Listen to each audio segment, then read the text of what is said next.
রাতের বেলা most of the time পা ঝিনঝিন করে, অবশ লাগে এবং একটু অনুভূতি কম।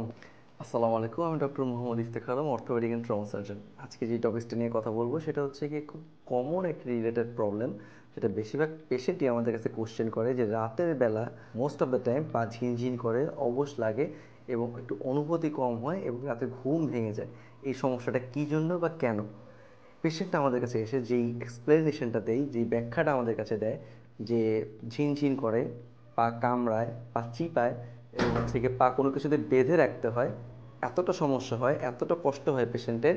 এবং পরবর্তীতে পেশেন্ট বলে যে ফার্মেসি থেকে কোনো ভিটামিন খেয়েছে, কত বি12 কম্বিনেশন খেয়েছে, নিউরোবি অথবা এই টাইপের ভিটামিন জাতীয় ওষুধ খেয়ে এসেছে এবং অথবা পেইন কিলার খেয়েছে অথবা প্রিগাবা জাতীয় ওষুধ খেয়েছে, কিন্তু কোনো সিমটমের ইমপ্রুভ হয় না। এবং পেশেন্ট মোস্ট অফ দ্য ক্ষেত্রে বলে যে ওষুধ খেলে ভালো থাকি এবং ওষুধ খাওয়ার পরে পেইন কিলারগুলি যখন খাওয়া বন্ধ হয়ে যায় তখন আবার সেম কন্ডিশন হয়।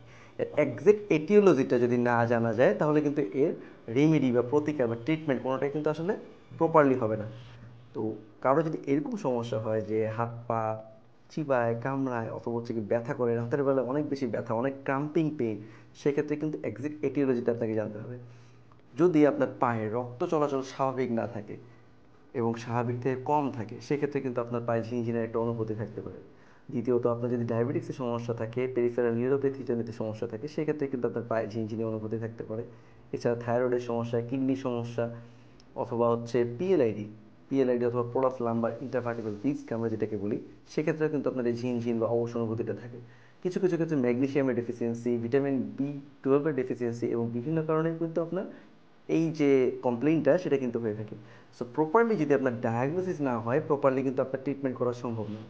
সো এক্স্যাক্টলি যখন পেশেন্ট আমাদের কাছে আসে এরকম কমপ্লেইন করে, আমরা কিন্তু পেশেন্টের মেইন কারণটা খুঁজে বের করি। যদি ডায়াবেটিক্স থাকে তাহলে ডায়াবেটিক্স হচ্ছে গিয়ে প্রপার প্রপার হচ্ছে কন্ট্রোল করতে হবে, ডায়াবেটিসটা নিয়ন্ত্রণে নিয়ে আসতে হবে। আদারওয়াইজ আমরা বেশিরভাগ ক্ষেত্রে দেখি যে আনকন্ট্রোল ডায়াবেটিক্সের পেশেন্টরা এই সমস্যাটা সবচেয়ে বেশি ভুগে, পেরিফেরাল নিউরোপ্যাথিজনিত সমস্যা, এবং পেশেন্টের আস্তে আস্তে পেরিফেরির দিকে অর্থাৎ পা অথবা হাতের আঙ্গুলের দিকে বোধ কম হতে থাকে, সেন্সেশন কমে যায় এবং পেশেন্টের অনুভূতিটা আর থাকে না, যে গরম এবং ঠান্ডার যে অনুভূতি সেটাও কিন্তু সিভিয়ার কেসে পেশেন্টরা এটা হারিয়ে ফেলে। দেন ডায়াবেটিস থাকলে ডায়াবেটিসের কন্ট্রোলে আনতে হবে।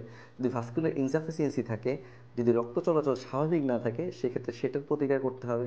যদি থাইরয়েড বা কিডনির প্রবলেম থাকে সেটার ট্রিটমেন্ট করতে হবে। যদি ম্যাগনেসিয়াম অথবা কোনো ভিটামিন অথবা ক্যালসিয়ামের ঘাটতি থাকে, সেটা আপনাকে পূরণ করতে হবে। এক্স্যাক্টলি এটিওলজি অনুযায়ী আপনার যদি ট্রিটমেন্ট করা হয় তাহলে কিন্তু এই সমস্যাটা থেকে আপনি মুক্তি পেতে পারেন।